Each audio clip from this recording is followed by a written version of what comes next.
Quelle est la question? En fait, la question. Isabelle, déjà, sache que t'es ma chroniqueuse préférée. Avec Valérie. Apparemment, elle aime les personnes âgées. Et en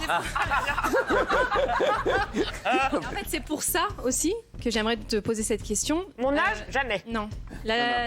La dernière fois, il y a eu la polémique, la grosse polémique qu'il y a eu autour de Ménel, l'affaire Ménel. Et du coup, c'est vrai que tu sais la polémique qu'il y a eu derrière sur les propos que tu as tenus, qui ont été perçus bien ou mal. Alors, Isabelle avait dit à ce moment-là, pour les téléspectateurs qui nous rejoignent, vous avez eu cette phrase, voilà, on en a reparlé, qui était maladroite et vous l'avez dit même vous-même.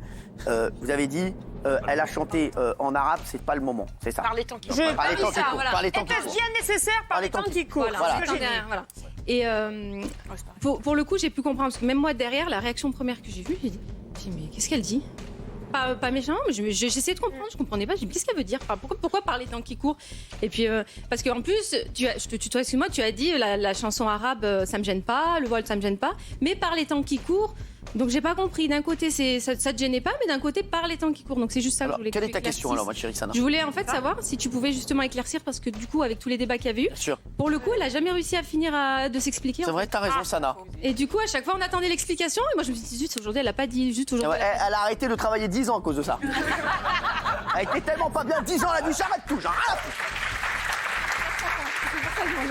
Elle a 4 enfants, on leur fait des gros bisous. Merci d'être là, d'être venu Grenoble. Alors Isabelle répondait sans détour, Helmut vous regarde. Oui, alors, sur cette fameuse truc, alors je redis que j'avais dit que le voile ne me gênait pas et moi je ne demandais pas l'éviction, contrairement à ce qu'a dit Télérama et ce qu'a répété Télérama.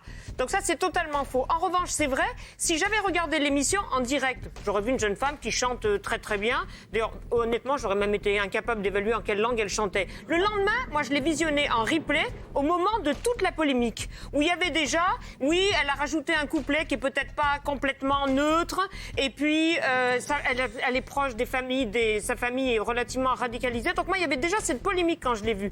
Donc je ne l'ai pas vue sereinement. Je l'ai vue avec déjà tout le magma qu'il y avait autour. Et donc c'est vrai, maintenant, on est en direct, ce que ne sont pas toutes les autres émissions dites polémiques. Et c'est vrai que je me suis entendue dire ça, et moi-même, je me suis dit, merde, pourquoi je dis ça? Mais c'était dit, c'était dit. Et puis maintenant, avec les réseaux sociaux, tu mets la merde dans le ventilo, et puis c'est ça. Elle te revient dans la tronchette. Ah, t'es couvert de merde. Sana, je voudrais te remercier d'avoir été avec nous. Et je fais un gros bisou à ton mari. Et c'est qui à côté de ton amant? Ils se ressemblent. Voilà. Merci en tout cas. Je te fais un gros bisou. J'embrasse toute ta famille. Merci. Helmut, est-ce que tu es convaincu de la réponse d'Isabelle? À 100%. À 100%? Apparemment, il est convaincu d'Isabelle. Alors, on a une... Vous, non? Quoi? Vous, non? Il a pas écouté. Si, mais moi, je suis pas le détecteur de mensonges. Pas de zizi et pas de... C'est un...